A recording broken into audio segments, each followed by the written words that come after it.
Explanation of hydrogen spectrum. ये hydrogen के spectrum को किस तरह से एक्सप्लेन किया जाता है। तो बेटा ये एक्सप्लेनेशन हम 2 दिनों से पढ़ रहे थे। एक दिन हमने पढ़ा था कि बोहर की थ्योरी ने किस तरह से हाइड्रोजन के स्पेक्ट्रम को एक्सप्लेन किया। दूसरे दिन हमने ये देखा था कि बोहर की थ्योरी को इस्तेमाल करके कल हमने ये बात देखी थी कि किस तरह से बोहर की थ्योरी को इस्तेमाल करके बाल्मर के फार्मूले को ड्राइव करते हैं। तो बेटा बाल्मर के फार्मूले को ड्राइव करते हुए हमने रेडियाई के फार्मूला भी ड्राइव किए थे और एनर्जी के फार्मूले भी ड्राइव किए थे।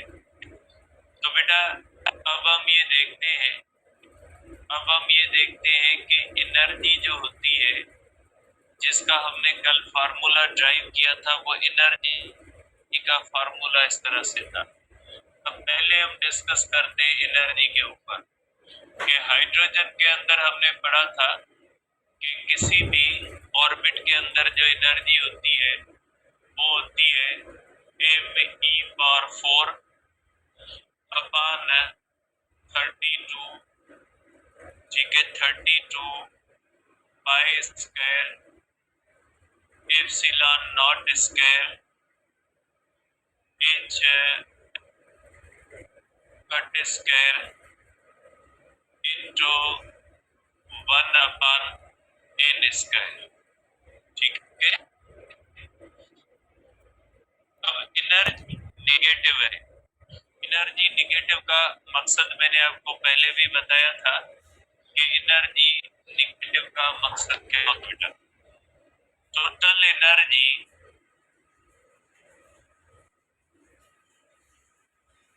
In any orbit is negative. Total energy of electron करते हैं। Total energy of electron in any orbit is negative which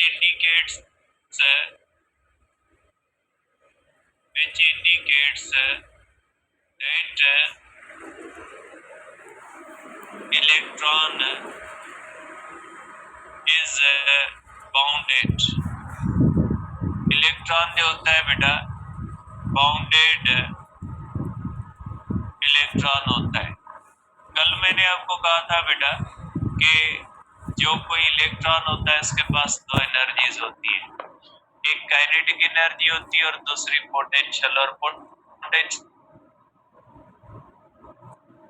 energy negative होती है, टोटल एनर्जी भी।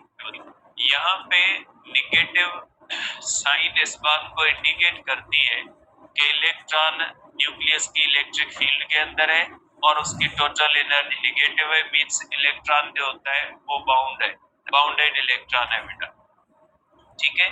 अब अगर इसके अंदर हम n की वैल्यू 1 रखें तो हमारे पास E1 की वैल्यू आ जाएगी इज इक्वल टू, इसको हम कहते हैं E0 ग्राउंड स्टेट की energy, is equal to values जब पुट करेंगे -13.6 इलेक्ट्रॉन वोल्ट आ जाएगा।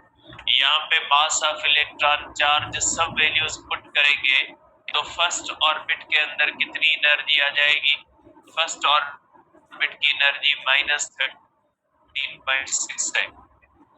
अब अगर किसी भी हायर स्टेट के अंदर एनर्जी होगी तो वो हो जाती है E0 अपॉन n स्क्वायर। अगर सेकंड की हम देखेंगे तो सेकंड के अंदर होगा -13.6 इलेक्ट्रॉन वोल्ट, 1/2 का स्क्वायर 4, तो ये हो जाएगा हमारे पास -3.4 eV, इस तरह से हो जाएगा। अगर थर्ड के अंदर हम देखेंगे तो ये होगा -13.6 eV upon 9 is equal to minus हो जाएगा, मेरे ख्याल में 1.02 है, मेरे ख्याल में, मुझे याद नहीं इसकी वैल्यू, तो ये हो जाएगी -3.1.51 होगा, ये -1.51 eV हो जाएगी। तो ये इस तरह से होता है बेटा। आप इसको इस तरह से देखेंगे कि अगर ये न्यूक्लियस है, न्यूक्लियस के फर्स्ट ऑर्बिट के अंदर एनर्जी -13.6 eV है, दूसरे ऑर्बिट के अंदर -3.4 eV है और थर्ड ऑर्बिट के अंदर -1.51 eV है। ठीक है बेटा, तो इसका मकसद है कि फर्स्ट ऑर्बिट की एनर्जी कम है, जैसे जैसे ऊपर हम जाएंगे तो एनर्जी बढ़ेगी, क्योंकि ये वैल्यू निगेटिव में और निगेटिव की छोटी वैल्यू बड़ी वैल्यू से बड़ी मानी जाती है। तो ये निगेटिव एनर्जी इस बात को भी इंडिकेट करती है कि जैसे जैसे इलेक्ट्रॉन हायर ऑर्बिट में जाएगा तो निगेटिव की वजह से उसकी एनर्जी बढ़ेगी। -1.51 बड़ा माना जाता है -13.6 से, मींस फर्स्ट ऑर्बिट के मुकाबले में इस तरह से बढ़ती है। दूसरी बात देख ले कि डिफरेंस कम हो रहा है, कि फर्स्ट ऑर्बिट और सेकंड ऑर्बिट के दरमियान डिफरेंस ज्यादा है और सेकंड ऑर्बिट और थर्ड के दरमियान डिफरेंस कम है। इसका मकसद है फर्स्ट ऑर्बिट और सेकंड ऑर्बिट के दरमियान एनर्जी डिफरेंस ज्यादा है और सेकंड और थर्ड के दरमियान एनर्जी डिफरेंस कम है, इसीलिए फर्स्ट और सेकंड के दरमियान स्पेस ज्यादा बनाया जाता है, सेकंड और थर्ड के दरमियान स्पेस कम बनाया जाता है। आप देख सकते हैं, आप इसको इस तरह भी लिख सकते हैं कि आप ये कह सकते हैं कि energy difference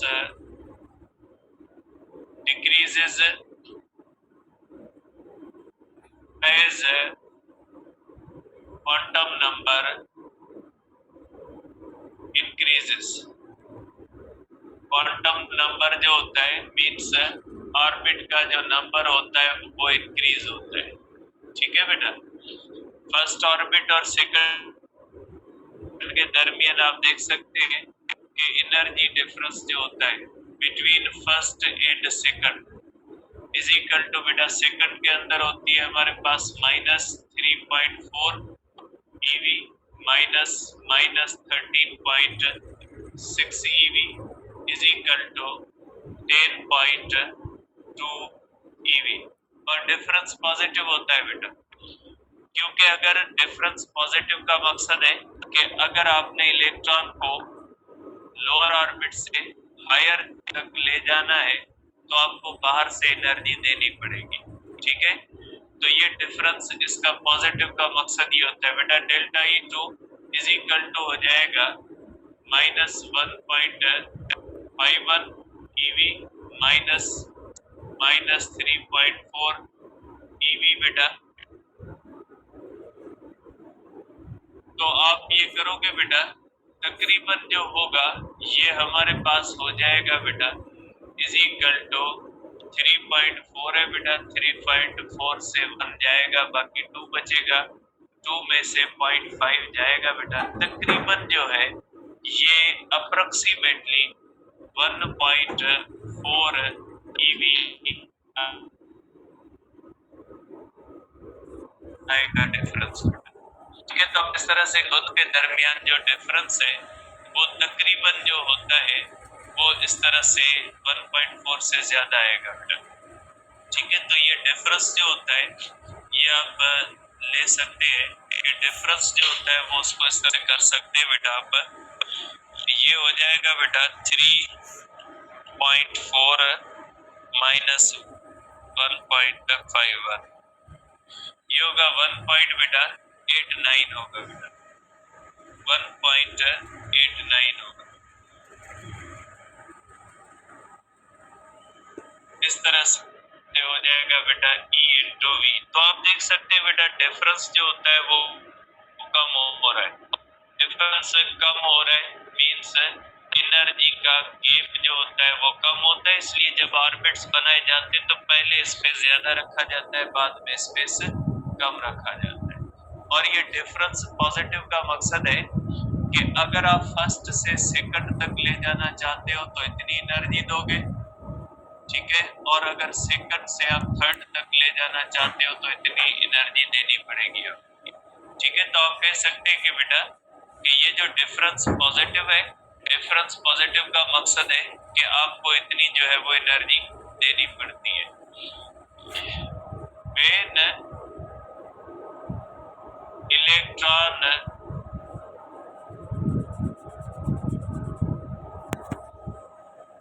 reaches n is equal to infinity, infinite orbit में चला जाता है। जब इनफिनाइट ऑर्बिट में चला जाएगा तो E infinity is equal to E not upon infinity, क्योंकि ऑर्बिट इनफिनाइट हो गया, -13.6 eV upon infinity is equal to 0। इसका मकसद है जब इलेक्ट्रॉन की एनर्जी 0 हो जाती है मींस इलेक्ट्रॉन फ्री हो गया, इलेक्ट्रॉन इज फ्री। ठीक है, इलेक्ट्रॉन फ्री बन जाता है। इसका मतलब ये होता है बेटा कि इलेक्ट्रॉन ऊपर जाएगा, जब इलेक्ट्रॉन फ्री हो जाएगा तो उसकी एनर्जी 0 हो जाएगी।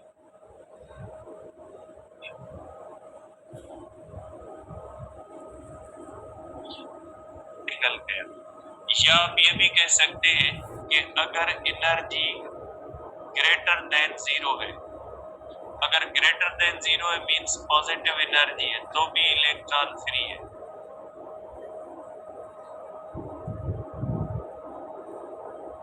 Electron is free. जो होती है या इलेक्ट्रॉन के पास एनर्जी 0 होती है तो हम कहते हैं कि वो इलेक्ट्रॉन क्या हो जाता है, फ्री हो जाता है। क्योंकि नेगेटिव साइन जो होती है वो इस बात को इंडिकेट कर रही है कि उसके अंदर पोटेंशियल एनर्जी भी मौजूद है, और पोटेंशियल एनर्जी आती है इलेक्ट्रिक फील्ड की वजह से। इसका मतलब है कि अगर उसकी एनर्जी 0 हो गई मींस उसकी इंपॉर्टेंट एनर्जी फील्ड से निकल, तो जब कोई भी इलेक्ट्रॉन फ्री होता है हम कहते हैं वो इनफिनाइट ऑर्बिट में चला गया। इनफिनाइट ऑर्बिट का मकसद है कि वो फ्री हो गया। तो याद रखिएगा बेटा कि जो इलेक्ट्रॉन होता है वो जब तक किसी भी ऑर्बिट के अंदर बाउंडेड होता है तब तक उसकी एनर्जीज नेगेटिव होती है और एनर्जीज इस तरह से कम होती रहती है। आपको मैं इसकी पिक्चर दिखा देता हूँ कि ये किस तरह से होते हैं। आप देख सकते हैं बेटा, ये आप एक बेटा पिक्चर देख सकते हैं, इसके अंदर ये आप देख सकते हैं बेटा कि अगर आप यहाँ पे भी देख सकते हैं बेटा, फर्स्ट और सेकंड के दरमियान स्पेस ज्यादा, सेकंड और थर्ड के दरमियान कम, थर्ड और फोर्थ के दरमियान एनर्जी गैप क्या हो रहा है बेटा, कम हो रहा है। और आप कह सकते हैं कि हाइड्रोजन की थ्योरी ने न सिर्फ बाल्मर का फार्मूला कैलकुलेट करके दिया, लेकिन अगर आप देखते हैं तो हाइड्रोजन की जो थ्योरी है उसने इस बात की भी एक्सप्लेनेशन दी कि जो बाल्मर के फार्मूले में P का मकसद 2 क्यों होता है। बेटा बाल्मर के अंदर P का मकसद इसलिए जो है वो 2 होता है क्योंकि बाल्मर सीरीज तब बनती है जब इलेक्ट्रॉन हायर ऑर्बिट से किस में फॉल करता है बेटा, ये मैंने इसकी वैल्यूज भी यहाँ पे ले लिए, ये भी आप इसको देख सकते हैं। क्या आप कह सकते हैं कि बेटा हाइड्रोजन की जो बोहर की थ्योरी थी उसने ये कहा था कि जो बाल्मर का फार्मूला है बेटा उसके अंदर 2 का मकसद क्या है या इसमें 3, 4, 5, 6 का मकसद क्या है बेटा। तो according to the Bohr theory जब कोई भी ऑर्बिट हायर ऑर्बिट से सेकंड ऑर्बिट के अंदर फॉल करेगा तो उसमें से जो एनर्जी इमिट होती है वो विजिबल लाइट इमिट होती है। ये जो हाइड्रोजन स्पेक्ट्रम के लिए जो बाल्मर ने फार्मूला बनाया था उसके अंदर P की वैल्यू जो 2 आई थी और N की वैल्यू 3, 4 थी। इसका मकसद है कि P का मकसद है वो ऑर्बिट जिसके अंदर इलेक्ट्रॉन फाइनली गिरता है और N का मकसद है वो ऑर्बिट जहां से गिरता है। तो according to the Bohr's theory जब इलेक्ट्रॉन हायर ऑर्बिट में से सेकंड ऑर्बिट के अंदर फॉल करता है तो इसका एनर्जी डिफरेंस बराबर होता है विजिबल लाइट की एनर्जी के बराबर, इसलिए इसमें से विजिबल लाइट निकलती है। ठीक है, क्योंकि बेटा देखिए ये मैंने डिफरेंस यहाँ पे निकाला है देखिए बेटा, सेकंड और थर्ड के अंदर एनर्जी डिफरेंस कम है बेटा। देखिए तो सॉरी, ये जो सेकंड और फर्स्ट के दरमियान एनर्जी डिफरेंस ज्यादा है, सेकंड और थर्ड के दरमियान एनर्जी डिफरेंस कम है। तो बेटा जब हायर ऑर्बिट से इलेक्ट्रॉन फर्स्ट ऑर्बिट में गिरेगा तो एनर्जी डिफरेंस ज्यादा है, मींस ज्यादा एनर्जी इमिट करेगा। और अगर हायर ऑर्बिट में सेकंड में गिरेगा तो एनर्जी कम करेगा, उसका डिफरेंस कम है तो एनर्जी कम इमिट करेगा।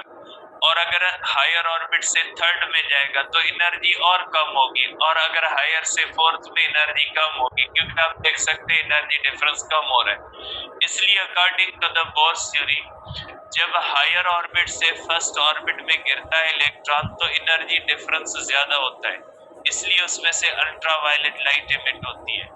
जब हायर ऑर्बिट से सेकंड ऑर्बिट में फॉल करता है तो उसके अंदर एनर्जी डिफरेंस जो होता है, एनर्जी डिफरेंस जो होता है बेटा, वो इस तरह से आप कह सकते हैं कि कम हो जाता है, और एनर्जी डिफरेंस कम होता है, विजिबल आती है। और अगर हायर से थर्ड में आएगा ब्रैकेट सीरीज आएगी, हायर से फोर्थ में आएगा फंड सीरीज आएगी, और अगर हायर से इस तरह से आएगा तो इस तरह से और भी सीरीज पाशन वगैरह सीरीज आएगी। इस तरह से मुख्तलिफ आप देख सकते हैं कि लाइमन सीरीज है, पाल्मर सीरीज है, पाशन सीरीज है, ब्रैकेट सीरीज है, फंड सीरीज है, इस तरह से होती है। और हर एक के लिए ये एन और पी की वैल्यूज लिखी हुई है।